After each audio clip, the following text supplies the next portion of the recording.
Seconda corsa dall'Arcoveggio, confronto per cavalli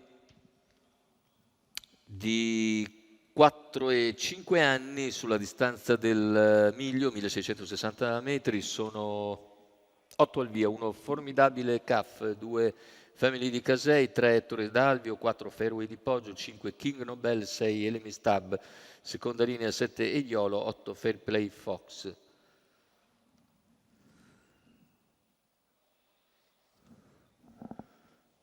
Favore in chiusura per Fairway di Poggio, Antonio Simioli, macchina che accelera con Fairway di Poggio che in poche battute si porta a condurre mentre sbaglia Eiolo. Il favorito, subito leader nei confronti di formidabile CAF che cerca di rientrare a Ettore d'Alvio che rimane all'esterno e non riesce a convergere, quindi in seconda posizione il numero 1, formidabile CAF che precede in terza Fair Play Fox che è filtrato bene dalla seconda linea. Rimane invece al largo Ettore d'Alvio. Per corsie esterne intanto in terza pariglia c'è anche King Nobel. 400 iniziali in 33 per il favorito. All'esterno rimane Elimis Tabor che ha sopravanzato Ettore d'Alvio. In corda c'è formidabile CAF, 600 in 45,5 da 1,15,8. Tranquillamente in testa Fairway di Poggio al passaggio davanti alle tribune. Al suo esterno Elemistab senza attaccare, ma il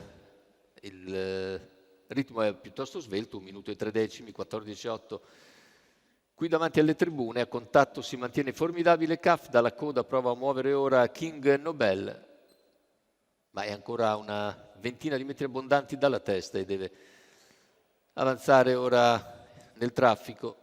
Elemistab invece è al salchi del leader con formidabile CAF sempre a contatto, 400 alla conclusione con il leader e favorito Fairway di Poggio che ora accelera decisamente, cala Elemistab, segue invece formidabile, prova ad avanzare anche Family di Casei, completamento della curva finale, ingresso addirittura d'arrivo con formidabile CAF che prova a sferrare l'attacco a Fairway di Poggio che deve essere ora ripreso, ma nel finale Fairway di Poggio riprende bene il vantaggio e vince sullo stesso formidabile CAF, mentre al terzo è ancora Elemistab, 1,15,3, 32 a chiudere. Fairway di Poggio e Antonio Simioli in percorso di testa da netti favoriti, vincono facile questa seconda corsa all'Arcoveggio. Al secondo posto un buon formidabile CAF che precede Elemistab, sempre positivo nel periodo. Successo quindi per Antonio Simioli e Fairway di Poggio. Paolo Romanelli al training per conto della signorina Karin Walter.